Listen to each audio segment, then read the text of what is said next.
Una producción de Troop.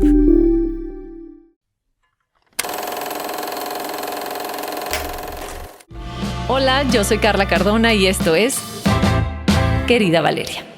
Querida Valeria, hasta hoy el mensaje que más quiero que lleves dentro de ti es que no estás sola. A veces parecemos o sentimos estarlo, pero nunca es así. Eres un ser humano como cualquier otro que pasa por cosas difíciles y también por cosas maravillosas y que puede ser muy retador enfrentar las adversidades de la vida, pero siempre encontrarás a otras personas pasando por situaciones similares, solamente hay que hablar de lo que nos pasa. Hoy, al saber que tantísimas personas pasan por depresión y ansiedad, no puedo no abordarlo porque sé la magnitud del problema que esto nos trae a nivel individual y también a nivel sociedad. Hay tantas maneras para abordarlo, pero jamás quiero dejar a un lado lo doloroso y solitario que se puede sentir estar sumergido ahí, en esos laberintos que parecen no tener salida. Querida Valeria, hoy espero iluminar un poquito tu camino para que puedas entender un poco más de esto. Eso, entender. Bienvenidos a un episodio más de Querida Valeria. En esta ocasión está conmigo el doctor Edilberto Peña. Es experto en depresión y salud mental, cuenta con más de 24 años de experiencia en diversas instituciones de prestigio.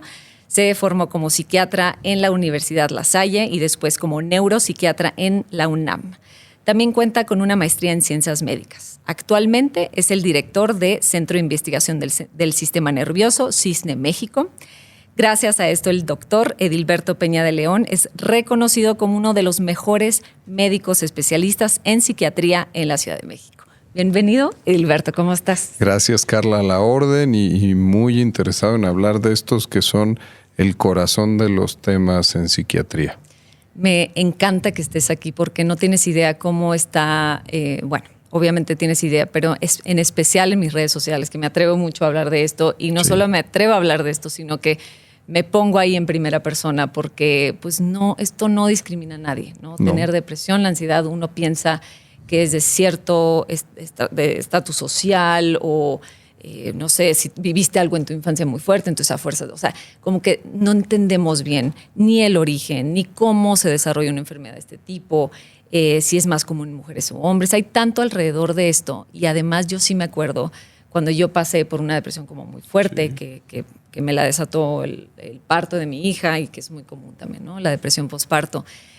Me acuerdo que me daba muchísima vergüenza y nadie habla de esto porque hoy tenemos que estar bien, hoy nos sentimos con la presión de dar siempre nuestra mejor cara, de sentirnos bien. Oye, ¿por qué vas a estar triste si acabas de tener una niña maravillosa, además sana, tú estás sana?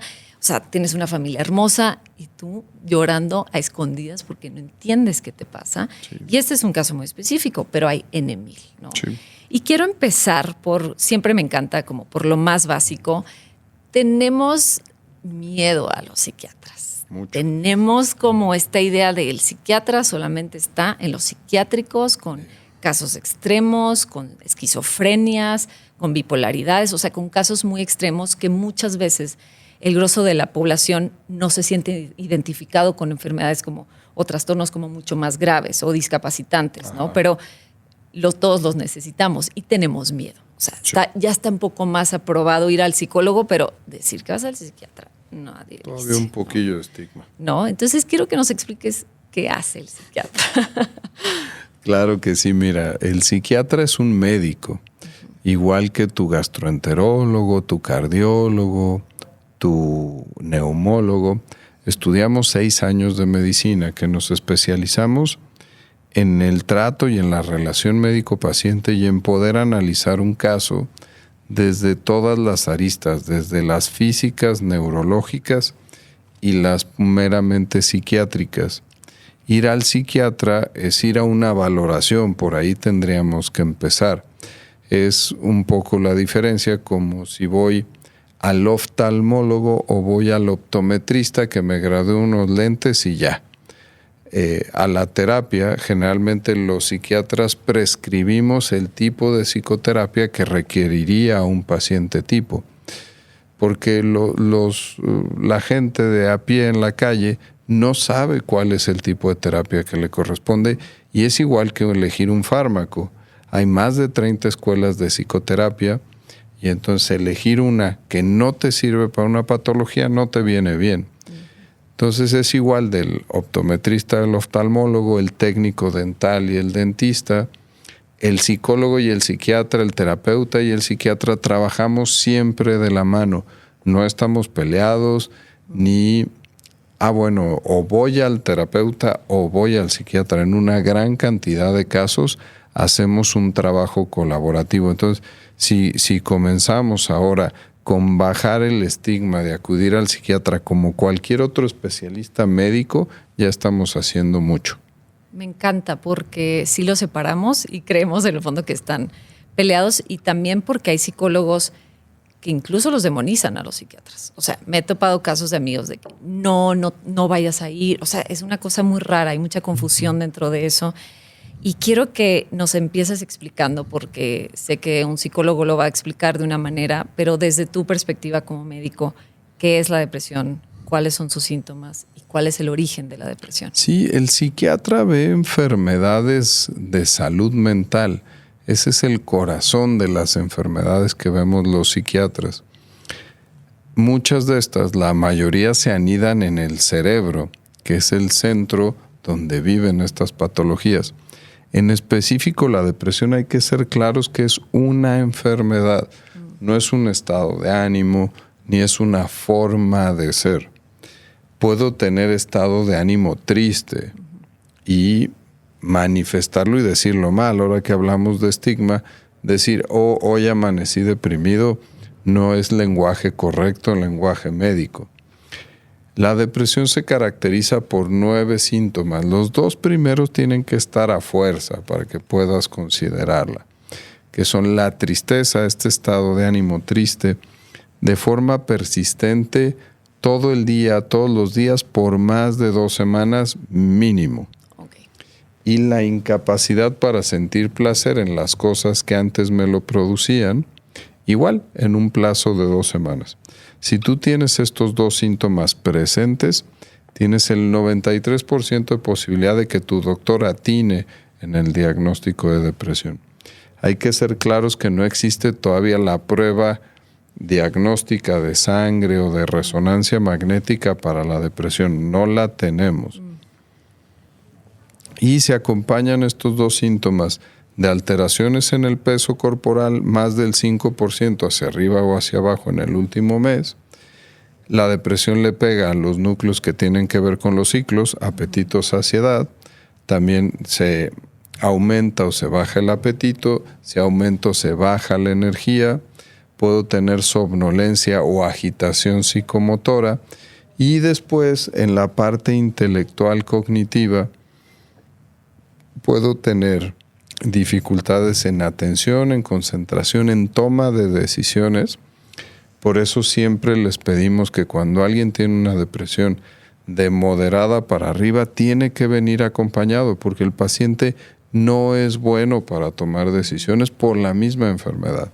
La generación de ideas trascendentales, ideas de muerte o la ideación suicida. Si tienes 5 de todos estos síntomas que te platiqué, reúnes los criterios del Manual Estadístico de Enfermedades, que es como clasificamos y diagnosticamos los psicólogos y los terapeutas y los psiquiatras. Y los psiquiatras solamente, es que tenemos, y quiero desmitificar esto, los psiquiatras también se meten un poquito más, porque tenemos la idea de que es como muy frío. Tienes estos como que checklist, 5, ok, antidepresivo, receto y se acabó la historia. No. Hay un cuestionamiento sobre la vida del paciente, algo un poquito más profundo. Sí, tenemos que empezar primero por los fierros, por el hardware. Entonces hacemos una historia clínica como te la hace un doctor de otra especialidad. Muchas veces pedimos estudios de laboratorio para descartar que otras causas físicas no tengan que ver con tu depresión. Eso es parte de ese entrenamiento médico. Utilizamos la clinimetría, que seguramente lo han visto en consultas con los psicólogos o hasta en internet, que son las escalas. Hay escalas de tamizaje. Puedo aplicar a toda la oficina una escala de tamizaje y saber quién es susceptible de estar deprimido y quién no. Y entonces me dedico a los susceptibles. o hay escalas de medición de síntomas en leve, moderado y severo, igual en la ansiedad y en muchas otras patologías. Y también ya un trabajo moderno del psiquiatra implica que me tengo que meter a trabajar en tu estilo de vida, el estilo de vida, la alimentación, el ejercicio, el sueño, el manejo del estrés, representa el 30% de prevención o de curación. Entonces, si un psiquiatra no se mete a eso, no funciona.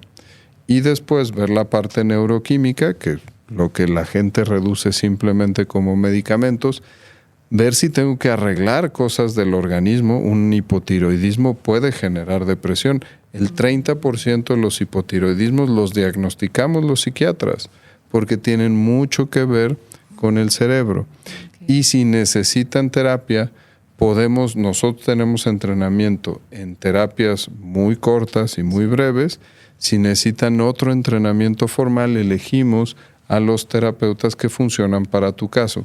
Entonces, para que se quiten un poquito la idea que el psiquiatra en 5 minutos te va a decir, ¿lloras? Ok, es igual a depresión, y para depresión yo mando esta medicina, que te vaya muy bien. Eso no es la realidad del trabajo del psiquiatra. Y si así lo viviste, ahí no es. O sea, ese no es. No es un buen psiquiatra.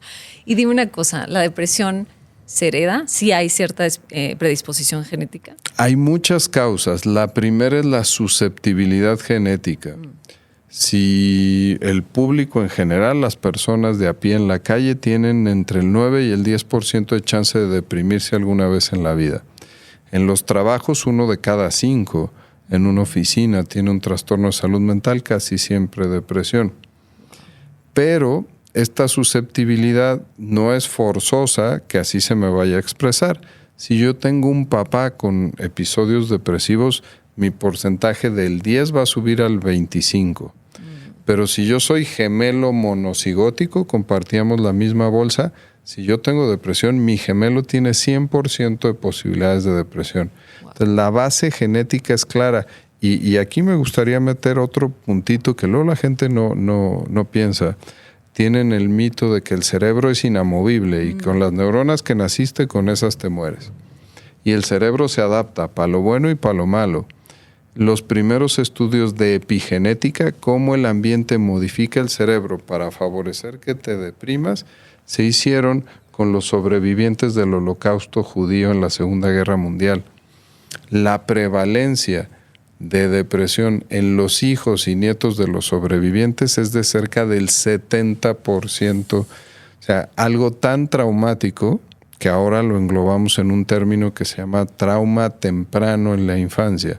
Si sufro abuso físico, sexual, psicológico, o de cualquier otro tipo de evento que me marque, mi cerebro tiernito va a modificarse y va a incrementar 25, 30% mis chances de tener depresión o ansiedad en el resto de la vida. Entonces, entender que el cerebro es plastilina, es plastiquito y se puede modificar. Ahorita hablaba de lo malo, pero para la rehabilitación también lo podemos hacer. Ok. Y también en ese, a fuerza es porque, como monkey see, monkey do, a veces si tenemos esto en casa, si yo tengo una mamá deprimida, no solo es lo genético, sino aprendo que así se va a lidiar con los problemas, que así se va manejando uno en la vida, acostarse y deprimirse, ¿no? O sea, sí. Puede ser copiado, digamos. Lo ambiental se involucra. Ahorita hablábamos de la epigenética, cómo cosas feas me pueden marcar y cambiar mis índices. Mi cerebro tiene una química particular que fue producto de la química de mi mamá y de mi papá en el cerebro, y puedo tener químicos que me favorecen a deprimirme. Y los eventos ambientales también. Hay una cosa que si por ahí la pueden googlear, escala de eventos vitales. Lo más feo que te puede pasar en la vida es la muerte de un hijo, luego la muerte de la pareja, y ahí van bajando. Pero les llama mucho la atención a las personas. El número 7 es la mudanza. Aunque sea por hacerlo bonito y por cambiar de casa, es increíblemente estresante. Entonces, muchas cosas de la vida me favorecen el tener depresión. Pensémoslo pues, que es una mezcla de la genética, la química, el medio ambiente y mis mecanismos de defensa para enfrentar lo que me pasa. Porque igual y dices, oye, fue el huracán en Acapulco y hay dos vecinos, uno súper deprimido y otro de la misma edad que está tranquilo y viendo cómo lo arregla. Al que se deprimió, sus mecanismos de defensa ya no alcanzaron para responder a las agresiones del mundo, que lastimosamente siempre me van a pasar cosas malas. Y ahí es donde tronamos y debutamos con una depresión. Dejarles bien en claro a todos los que nos ven que la depresión le pasa a todos los seres humanos. El 50% de los deprimidos y ansiosos van a debutar antes de los 15 años. Muchos me dicen en el consultorio, oye doctor, está muy chiquito mi hijo para tener depresión o ansiedad. Claro. Pues es un ser humano y los seres humanos debutan a esas edades, cosas que no pasaban en años anteriores, pero ahora cada vez hay más conciencia. Y dirías como, porque en psicología yo lo he visto más como falta de herramientas, ¿no? O sea, y esto yo lo he vivido a nivel personal. Sí. Para mí, siempre les platico que la tristeza siempre era una emoción muy a la mano para mí, Sí. ¿no? O sea, como que yo no sabía lidiar con los problemas del mundo y yo me deprimía. Primero era tristeza y después me quedaba ahí, ¿no? En pocos episodios de mi vida realmente he vivido una depresión, ¿no? Sobre todo como fue la del posparto. Pero siempre está como a la mano. ¿Tú crees, y me pongo a pensar en otras mujeres, esto debido a cuestiones culturales y personales y familiares, pero siento que pudiera ser más común en las mujeres la depresión o no, en tu experiencia? Sí, y hay factores sociales y biológicos. Esta vulnerabilidad en la que se ha colocado al rol de las mujeres y donde se les dio el monopolio de las emociones, que ahora se ha venido cambiando. Sí. Pero entonces está bien que las mujeres sientan, está bien que las mujeres se quejen. Tienen índices increíblemente más altos de violencia de género. Entonces esto tiene que ver con depresión. Pero también lo biológico. Tú decías la depresión posparto. Los principales picos de depresión en la vida de una mujer es al inicio de tu vida hormonal, cuando empiezas a arreglar, y en la adolescencia y en la menopausia. Entonces, solo de psiquiatría de género consideramos en mujeres el inicio de la vida hormonal, la depresión y la disforia premenstrual, los días antes de la menstruación, la depresión periparto ahora se llama porque es previa, durante y después, que sabemos que puede pasar así, y la depresión asociada al climaterio. Esto hace que las mujeres tengan 4 veces más frecuencia de depresión que los hombres, cifra que yo creo que se podría emparejar un poquito si ayudamos algo con lo social en los hombres. Hombres que estén más conectados con sus sentimientos y que tengan más la capacidad de quejarse y buscar atención podrían subir estos índices, pero sí es más a las mujeres. Por el simple hecho hormonal. O sea, los ciclos hormonales provocan, ¿no? Pero, curiosamente, los hombres se suicidan más. Sí, 4 veces más que las mujeres. Las mujeres piden ayuda y avisan de una ideación suicida 4 veces más que los hombres. Pero los hombres elegimos métodos más letales al momento de hacer un intento de suicidio, más tipo ahorcamiento, lanzarse o un arma de fuego, y las mujeres la flebotomía o el abuso en el consumo de pastillas de cualquier tipo son los tipos de intentos de suicidio más frecuentes por género. Y aquí hay que decir y sembrar una idea de que no todos los suicidios corresponden a estar deprimido, porque ves en redes sociales, ¡ay! Esta es la cara de la depresión. Ve los días anteriores a Robin Williams y era muy feliz. No. Ahora, ya en las últimas clasificaciones, separamos al suicidio de la depresión. Ahora es una patología solita, entendiendo que tú puedes caminar al suicidio por cierta genética. La familia de Ernest Hemingway, el escritor, tiene una alteración en el gen transportador de serotonina. En todas las ramas del árbol genealógico hay suicidios consumados, porque genéticamente están predispuestos a deprimirse feo. Puedes deprimirte por un ataque puedes suicidarte por un ataque de ansiedad, por un ataque psicótico donde te despegas de la realidad, o incluso los que padecen trastorno bipolar por el cuadro absolutamente contrario, cuando andas muy eufórico y terminas tomando una decisión de suicidio, o por tener un mal control de impulsos. Entonces entender que si yo veo una noticia en la tele sobre un suicidio, no quiere decir, y que además ahora hay unas reglas de la OMS, que no se deben de enaltecer los intentos de suicidio. Si les ha pasado últimamente, se suicidó fulano de tal y se meten rápido al internet, quiero saber cómo se suicidó. La Organización Mundial de la Salud evita que pongas el método, evita que digas si hubo una carta póstuma o no, evita que digas, bueno, dejó una mujer y 2 hijos que lo quieren mucho, o como Robin Williams, bueno, le detectaron una demencia frontotemporal que era muy fea, que es la que tiene Bruce Willis. Y entonces, pues tomó una decisión valiente de suicidarse y entonces decidió cometer suicidio. ¿Y por qué hace esto la OMS? ¿Para qué? Para que la comunicación sea la correcta y no lo enaltezcamos. Entonces, sí, se suicidó fulano de tal. Estas fueron las condiciones como nos enteramos del suicidio como medio de comunicación, y tienes que cerrar la nota diciendo que las cifras epidemiológicas del suicidio en México nos suicidamos 6 de cada 100,000, somos semáforo verde comparado con Estados Unidos 28 de cada 100,000, Japón 23 de cada 100,000, países nórdicos 30 de cada 100,000, pero hemos aumentado 6 veces de 1973 para acá. Y poniendo las líneas de atención, la línea de la vida, algunos otros links, o si han probado en redes sociales, si ustedes en Meta, ya sea Instagram o Facebook, ponen #suicidio, les va a aparecer un pop-up, una pantalla que les dice, oye, ¿estás pensando en suicidarte? Estos son tus 2 contactos más frecuentes. ¿Quieres que te comunique con ellos? Wow. O te paso a la línea de la vida o a este www de atención médica de urgencia, porque el suicidio, lamentablemente, y no me dejarán mentir mis amigos psiquiatras y de otros especialistas médicos, es la única enfermedad que no se puede prevenir. Claro.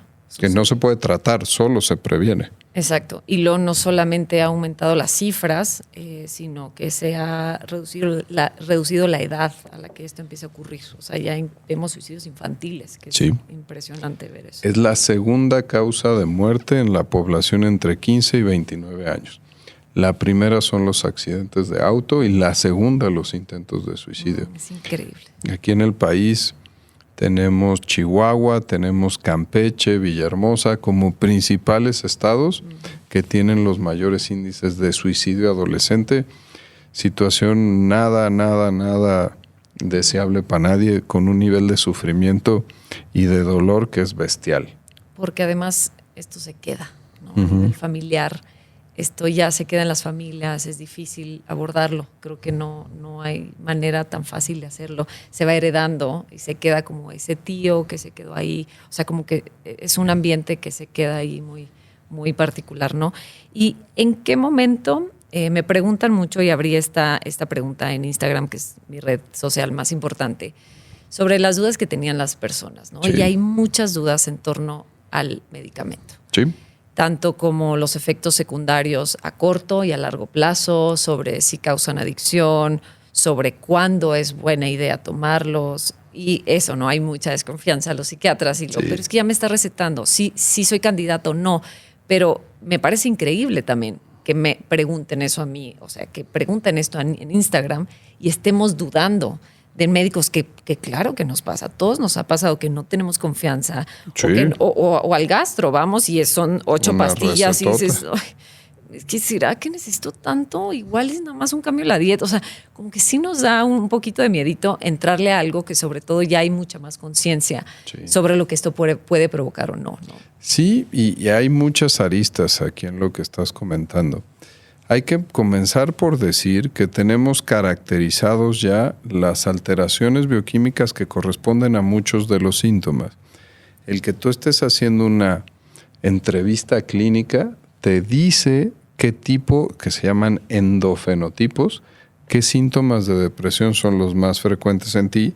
Échenle matemáticas, tabla de 9 síntomas por 9 síntomas, hay más de 1047 combinaciones para tener depresión. Los psiquiatras estamos entrenados para detectar tu endofenotipo.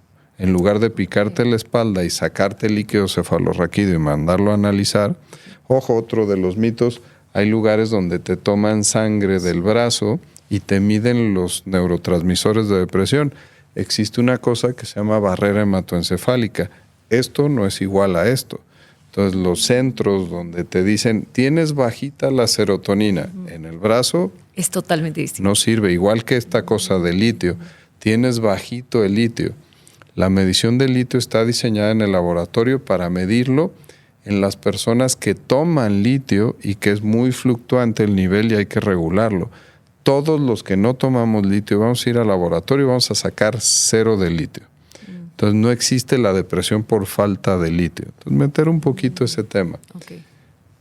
Las guías de tratamiento nos dicen que los medicamentos se tienen que utilizar cuando tu afectación pasa de nivel moderado. Si es leve a moderado, me afecta un poquito, pero puedo ir a trabajar, tengo buena vida de pareja, alcanzo a hacer ejercicio, me preocupo por mi salud, sí tomo decisiones, sí ando concentrado, pero estoy muy triste. Eso probablemente, y ahí dicen las guías, puedes utilizar psicoterapia o algunos fármacos leves. Pero de moderado para arriba, ya tus neuronas se cansaron tanto que no producen neurotransmisores. Y aunque, oye, es que yo me deprimí porque se murió mi abuelita. Híjole, o porque me quedé sin trabajo. Si consigo trabajo me voy a sentir bien.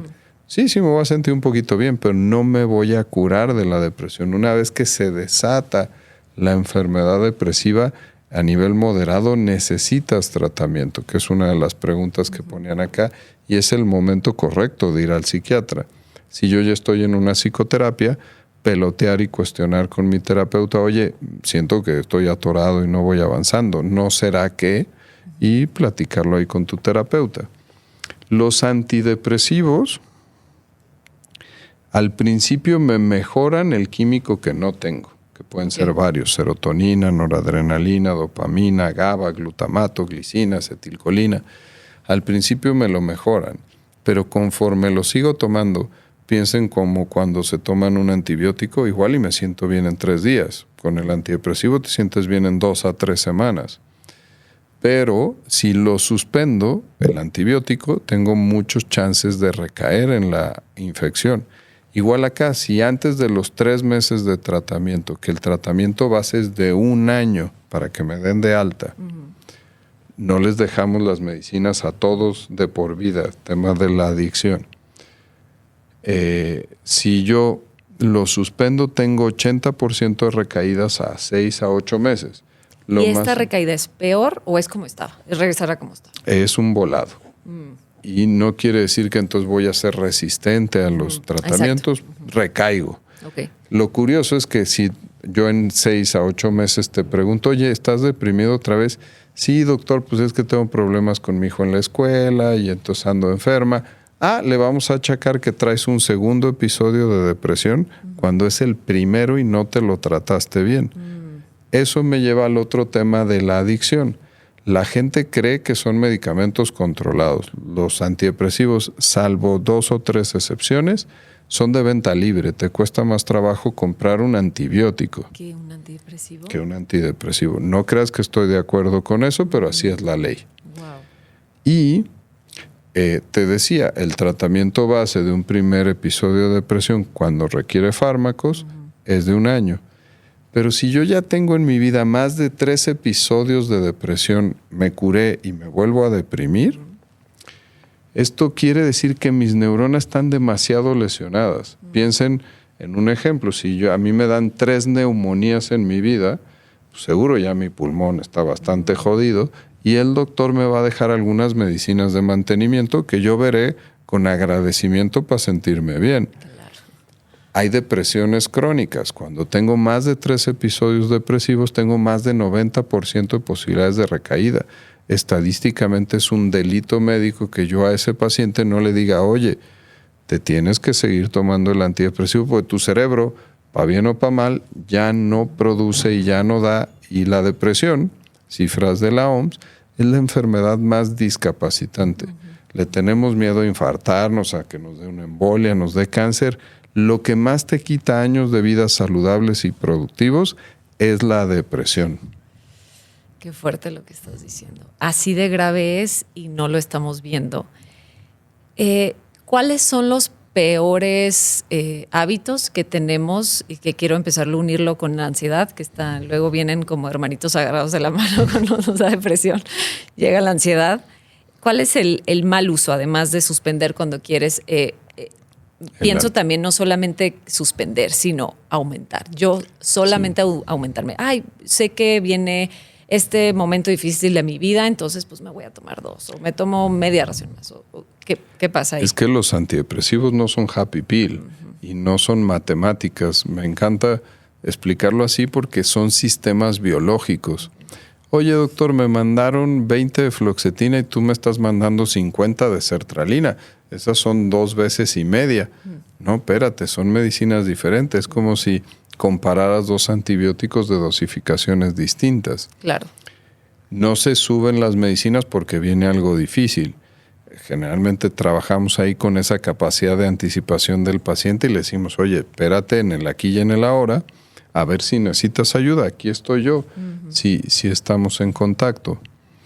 Todos los medicamentos, todos, les invito a que agarren su bote de paracetamol en la casa, tienen una embarazada tachada y una serie de efectos adversos que la FDA te obliga a ponerlos si le pasaron a más del 0.1% de la población. Les pongo un ejemplo en antidepresivos. Si ustedes hoy vienen a consulta y les diagnostico depresión y les mando un antidepresivo y van y lo googlean, se van a encontrar que hay un warning del FDA sobre que los antidepresivos pueden producir ideación suicida. Entonces, exacto. Aguas. Sí. Y esto es un mero tema estadístico. Cuando yo pruebo un nuevo antidepresivo para que salga al mercado, ahora que fueron las vacunas de COVID, ya todo el mundo vio cómo son los procesos. ¿En quién voy a probar un antidepresivo? En deprimidos. Y pruebo medicamento contra placebo, que es la sustancia inerte, para ver cuánto hace la sustancia inerte. En depresión, una sustancia inerte, un placebo, hace 30% de efectividad. Oye, te estoy dando algo para que no estés deprimido. Estoy 30% mejor. Wow. Los medicamentos hacen 60 o 70%. La estadística es contundente. Pero, pues en esta población, en los estudios de investigación, ¿de qué se me van a enfermar? Bueno, se comieron tacos en la calle y les dio diarrea, pues bueno, puede producir diarrea. Pero mucha de la población de los estudios de investigación, como tenía depresión, pues hizo un intento de suicidio. Y eso es lo que viene en el warning. Por eso la información para prescribir, me meto y rápido googleo, eso lo hace el 78% de los mexicanos al salir de una consulta. No es lo raro. No están capacitadas las personas para interpretar esas informaciones. Y yo les digo, hombre, léele, pero vete un poquito más allá, vete a fuentes oficiales. Está la página de la Clínica Mayo, hay páginas como la mía o de otros centros psiquiátricos. Claro. Infórmate bien. Entonces, bajando también un poquito el estigma hacia las medicinas. Sí diciendo que hay pacientes que se las dejamos por tiempo indefinido, como decía. Si han tenido muchos episodios de ansiedad y depresión, no es que se hicieron adictos, es como si a tu tío diabético le dices, tío, eres adicto a la insulina, te tenemos que mandar a un centro de rehabilitación. No, su páncreas ya no produce insulina. El cerebro de los deprimidos crónicos ya no produce neurotransmisores y hay que sustituirlos. ¿Y no provoca justo lo mismo? O sea, si yo tengo, 3 años, no sé si sea un poco el tema de resistencia, tomando estos antidepresivos, no es que ya acostumbré a mi cerebro a que no los produzca porque sabe que vienen. O sea, si sabe mi cerebro que yo le voy a dar, pues ¿para qué produce? No, la respuesta es no. Este fenómeno que en química se llama taquifilaxia no existe y es, si existiera, en un grado súper chiquito en depresión. Al principio te suplementan lo que te falta y conforme van pasando las semanas, van al núcleo de la neurona y le dicen, oye, lo normal de producción es esto, no lo que estás produciendo. Okay. Por eso, con el tiempito, lo que está mal hecho es fui a consulta, que hoy me tocaron 2. Me tomé el antidepresivo y año y medio después, doctor, vengo porque no me siento bien. ¿Y cómo anduviste? Súper bien. No, espérate. El antidepresivo te estaba mejorando, producías mejores neurotransmisores y tú tomas una dosis fija, Entonces empiezas a desarrollar efectos adversos, pero no porque la medicina te hace daño, porque traes el doble de neurotransmisor, lo que tu cuerpo ya produce y lo que te estás tomando. Sí. Mucho del arte en la consulta de seguimiento es saber cuáles de esos efectos adversos me están avisando que tu cerebro ya está activando y necesitas menos medicina. Ok. ¿Y cuál es el tiempo más común que lo recetas? Entre 9 meses y 1 año. Y sí, normalmente, bueno, no sé cuál es el porcentaje de personas que lo van a necesitar durante casi todo el tiempo de su vida, o cuál es menos. El 80% de un primer episodio de depresión se están curados y sin medicina entre 9 meses y 1 año. El 20% pueden ir calificando a una depresión crónica. Entonces pensemos que sí es un tema considerable.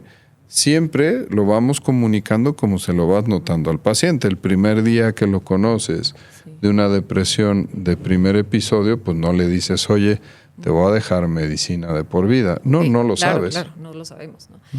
Y hay un factor que a mí me interesa muchísimo acentuar, que no quiero que se vea irresponsable, porque esto es una enfermedad, hay varias, ¿no?, en trastornos mentales, pero este en específico, y por supuesto que no se trata ni de échale ganas, ni piensa positivo, no es nada, no tiene nada que ver con eso.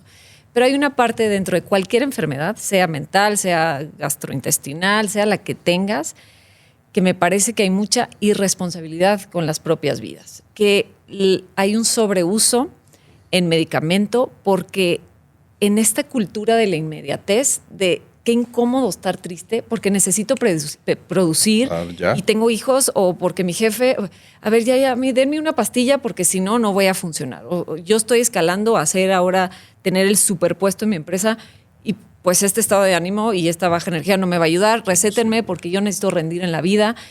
Y entonces dejamos todo el peso de nuestra sanación en un medicamento. Y nadie se está haciendo cargo, y eso es lo que a mí me preocupa, y hago mucho hincapié en esto, sin caer en, no, tú puedes, para nada es eso. En que es tu responsabilidad, tu salud mental. El parar cuando tienes que parar, el descansar cuando tienes que descansar, el salirte de una relación que no te hace bien, porque hay gente que toma ansiolíticos y antidepresivos para seguir casado. Pues es que igual y tu depresión no tiene que ver con eso, sino con el esposo o la esposa, ¿no? O con un mal trabajo, o sea, un ambiente, lo que decías ahorita, de los factores, el factor, el contexto social en el que estamos, trabajo. Y entonces eso es lo que me preocupa, y no tiene que ser con el medicamento, puede ser incluso con un psicólogo. Yo voy a terapia y todo lo tiene que resolver mi terapeuta. Es tu salud mental, es tu problema. La receta moderna incluye que modifiquemos tu estilo de vida. O sea, yo me tengo que sentar, a lo mejor en la primera y segunda consulta, vienes súper urgente y sintiéndote pésimo, me dedico farmacológicamente a ponerte estable. Pero despuesito tengo que ver que comas bien, más de estilo mediterráneo, de dieta mediterránea. Tengo que ver que tengas un sueño reparador.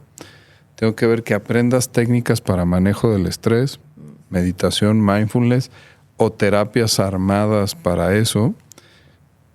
Y tengo que ver que hagas ejercicio de resistencia muscular. Nosotros no somos cardiólogos, pero para el cerebro, cuando rompes fibras musculares, liberas un factor de reconexión neuronal que se llama BDNF. Entonces, el que tiene temas de salud mental tiene que hacer pesitas, pilates, ligas, natación en la parte de la resistencia para rehabilitar a tu cerebro.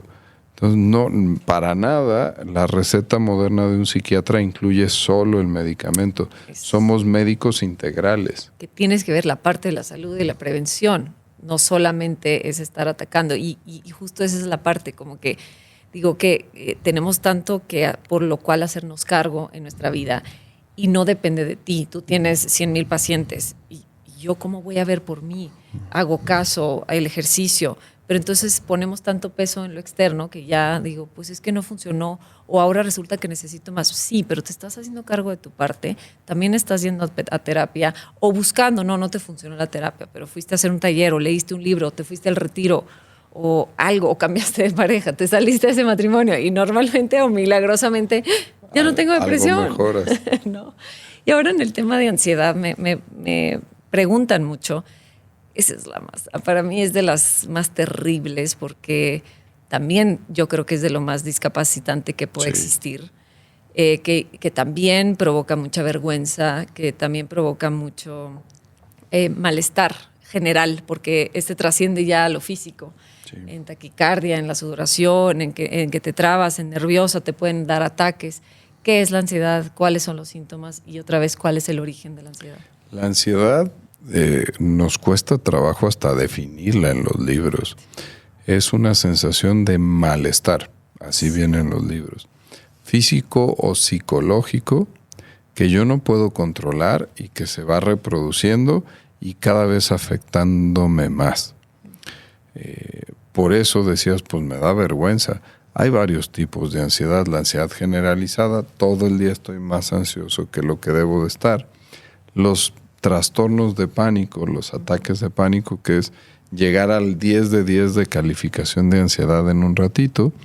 Las fobias, las obsesiones que se sacaron un poquito en el manual para hacer una clasificación solita, y el estrés postraumático que también se sacó y se quedó solito.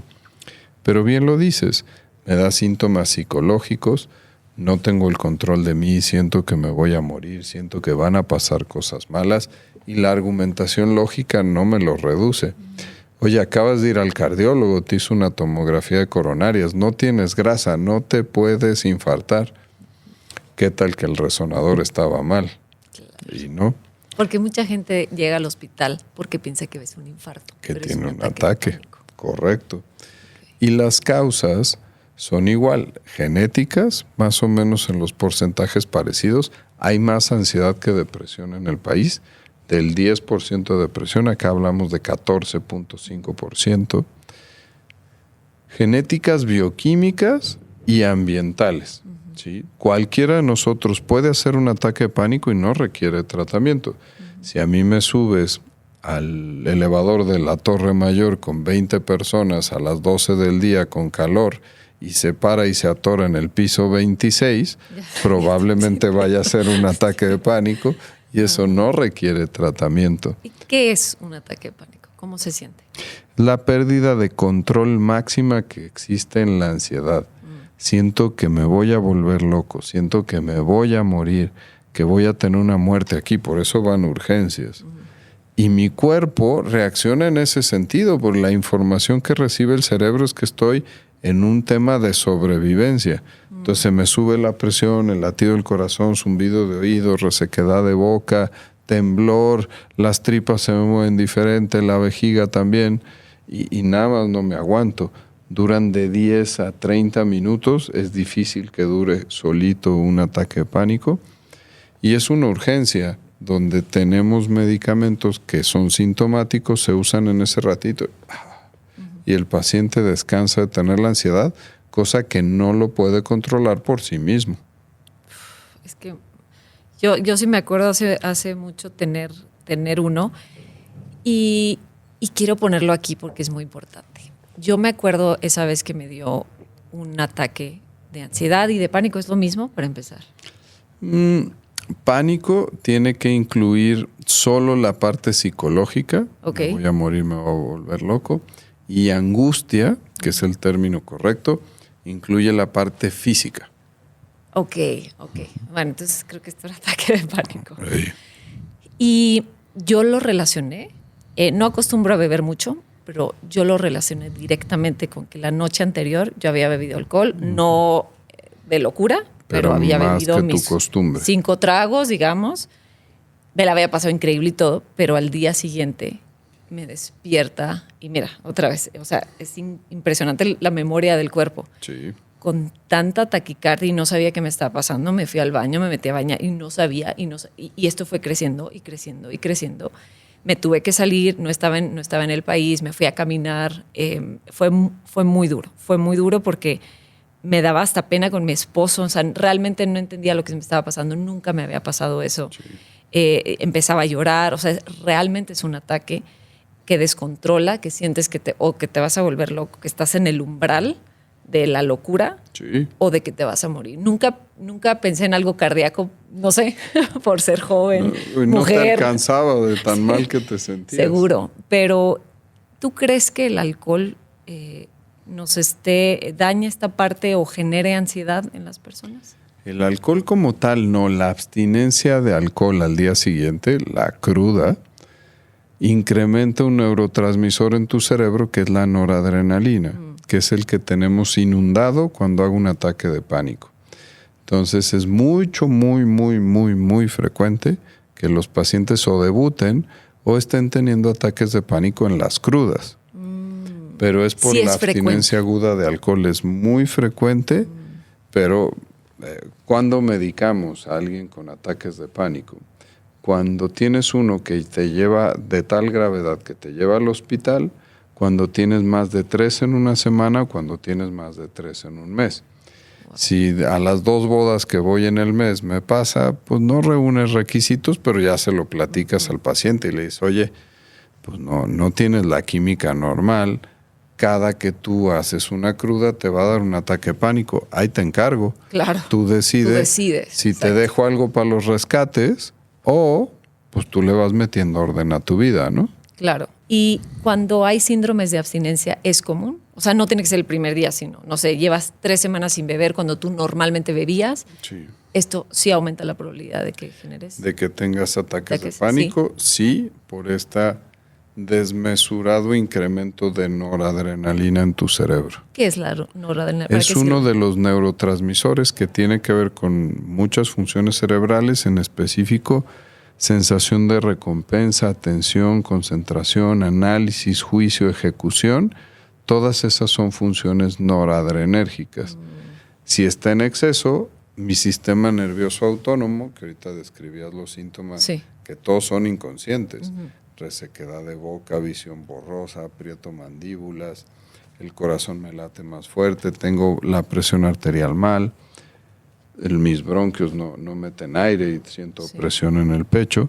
Todos son de sistema nervioso autónomo, donde el principal regulador es la noradrenalina. Si la tengo desregulada y exagerada, me van a dar ataques de pánico. Mira, es bueno saberlo. ¿Cuándo ir al médico? Y quiero pensar en los que somos padres, porque quiero traer a la mesa un documental que surgió hace, creo que el año pasado. ¿Cuál es el riesgo de recetar a un menor de edad o esto sí se hace comúnmente? Sí se hace, hay que decir, y mencionábamos ahorita los placebos, ¿te acuerdas? Sí. En ansiedad o en depresión en un menor de edad el efecto placebo es del 67%. Entonces tu primera línea de tratamiento son esquemas de psicoterapia que aumenten el orden y cómo acomodar esto en un cerebro plástico. Pero si la sintomatología es resistente a los primeros esquemas, sin miedo hay que utilizar fármacos. La FDA ha hecho protocolos de fármacos aprobados para depresión, para ansiedad en niños y adolescentes y están ahí las guías de utilización. Hay que decir que reportajes como este o de un periodista que ya falleció, Ricardo Rocha, aquí en México, que hizo uno terrible sobre el TDA, donde pues vaya entrevista niños que tenían TDA, déficit de atención, y que hicieron intentos de suicidio. Y lo que te muestra, con 3 casos, es que hay una relación entre tomar medicamentos para el déficit de atención e intentar suicidarte. La información se tiene que presentar de manera científica. Claro. En patologías de las emociones y de la ansiedad, los pacientes van a hacer crisis de ansiedad y van a hacer ataques de pánico. Si yo voy y entrevisto a 30 de una masa crítica, piensen que en depresión es el 10%, son 26 millones de mexicanos. Wow, claro. Entonces yo puedo presentarte los datos como yo quiera que eso pase. Entonces hay que apoyarse. Si yo ya tenía a mi hijo que le estaban dando el antidepresivo que salió en el reportaje, pues yo voy y le pregunto a mi doctor, que él me sabrá sacar de la duda.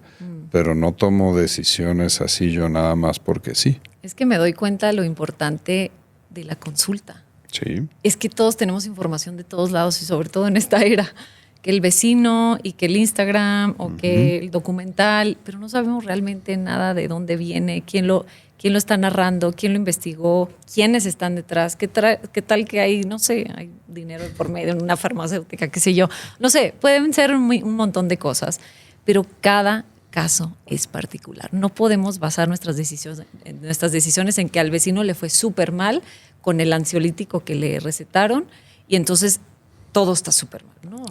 Hace algunos meses Google nos citó a los médicos que tenemos más influencia en redes. Nos enseñó cifras, pero súper contundentes. El segundo tema de búsqueda en el país en salud es salud mental. El primero es cómo bajo de peso. Ese va arriba de todo. Sí. El segundo es salud mental. Y los principales influencers son abraza un árbol, haz una cartita de gratitud, échale ganitas, para que nos potenciemos, trabajemos en equipo con ellos mismos como plataformas para crear contenidos de valor científico y que podamos ayudar efectivamente a las personas.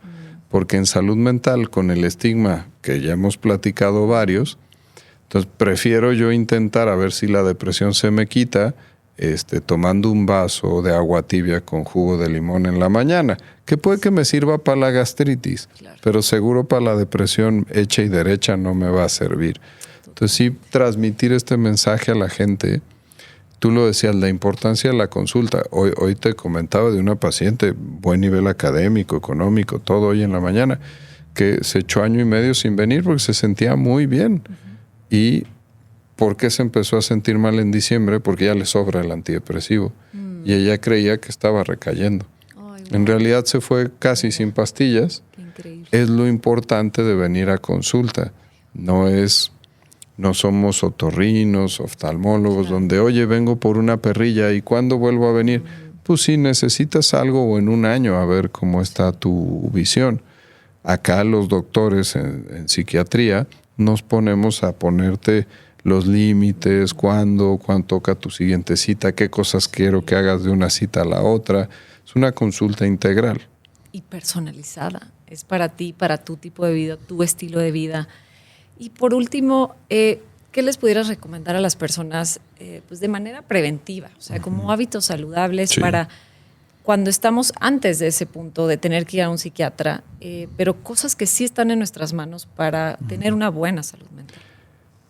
Hacernos conscientes que las cosas malas pasan, porque tenemos una expectativa mal puesta de que si me porto bien me va a ir bien en la vida. Seguramente me irá mejor que si me portara mal. Claro. Pero las cosas malas pasan y la vida sin estrés no existe. A veces queremos, bueno, pues me voy a hacer estos esfuerzos, pero ya que llegue a la cúspide ya voy a descansar. La salud mental es algo que se trabaja todos los días. Tener esta conciencia de que necesito generar una balanza entre lo malo que me va a pasar, que seguro me va a pasar, y las cosas buenas que disfruto. Y eso es un ejercicio de reflexión. Tengo que situarme en el aquí y en el ahora, entendiendo que anticiparme a las cosas me sirve si soy agente de bolsa y saber si las acciones van a bajar o van a subir.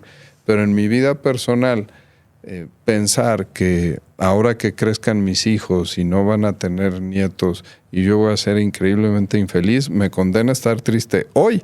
Y no puedo hacer nada que ni estoy para viviendo eso todavía. Ajá, o el día de hoy no.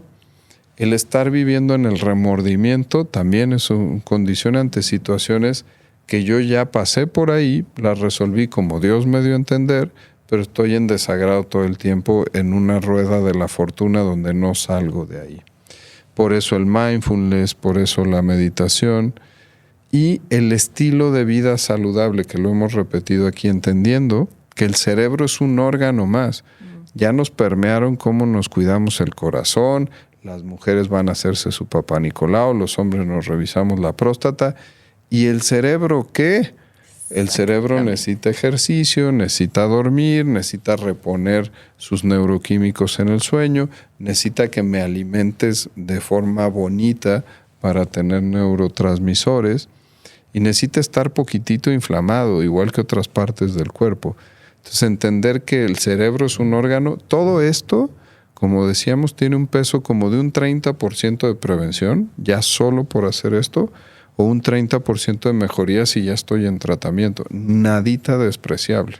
Wow. ¿Y cuál podría ser un mensaje que les des a las personas? Entender que la depresión es una enfermedad. La depresión y la ansiedad son enfermedades. No son mañas de carácter, ni debilidades, ni castigos divinos. Las cosas como estas enfermedades pasan, a veces con motivos, a veces sin motivos, pero todas las enfermedades en medicina tenemos investigación y tenemos tratamientos. Entonces, la mejor recomendación es que se aflojen tantito para acudir a un especialista. No significa que hoy me van a mandar medicinas y todo acabó ahí, sino me van a evaluar.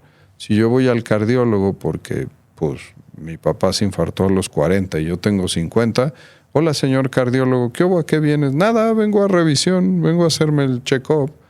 Eso ya nadie lo vería como raro, ¿no? Claro. Ya me pasa en el consultorio personas que vienen, oye, mi abuelita se murió de Alzheimer, yo tengo 40 años y no puedo con los pendientes de mis hijas, me hago bolas y vengo a que me revises la memoria. Ah, ok, perfecto, lo vamos a hacer y vamos a entender por qué te pasan estos fenómenos.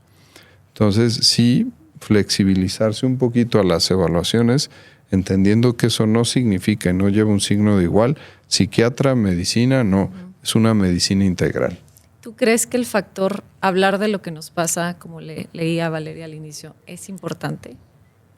Sí, porque los invito a hacer el ejercicio. Si ando pensando en una preocupación, me hago bolas. Porque en el cerebro pues puedo meter pasado, presente, futuro, posibilidades y todo está mezclado.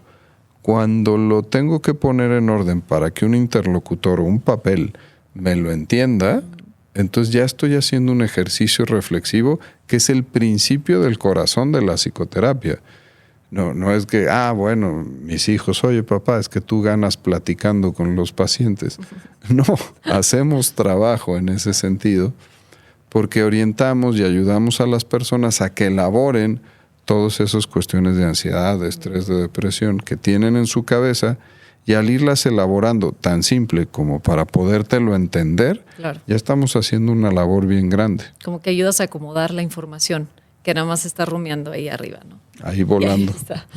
Pues gracias. No, hombre. Muchas gracias, Gilberto. Creo que nos viniste a iluminar a todos y sí era un tema muy importante para mí ponerlo en la mesa porque yo incluso tenía muchos estigmas y como rechazo y estas ideas en la cabeza como demonizados, ¿no? Lo que te decía al principio, como estas personas frías y calculadoras y te digo, sin escuchar al otro, como con su checklist, toma, vete a tu casa, ¿no? Sí. Y decirles a las personas que no es así, que encuentren a una persona, a un buen médico con el que se sientan a gusto, con el que hagan clic, que se sientan escuchados, que no nada más es el síntoma. Tu síntoma es específico, no es el mismo al paciente que vino hace una hora, no es el de tu mamá, tu síntoma es distinto a los demás y decirles que vayan al médico cuando tengan dudas, vayan al psicólogo, esto es un equipo, recuerden hacerse responsables, lo que decía anteriormente. Sí. Es tu enfermedad, es tu salud mental, no es la de nadie más que la tuya.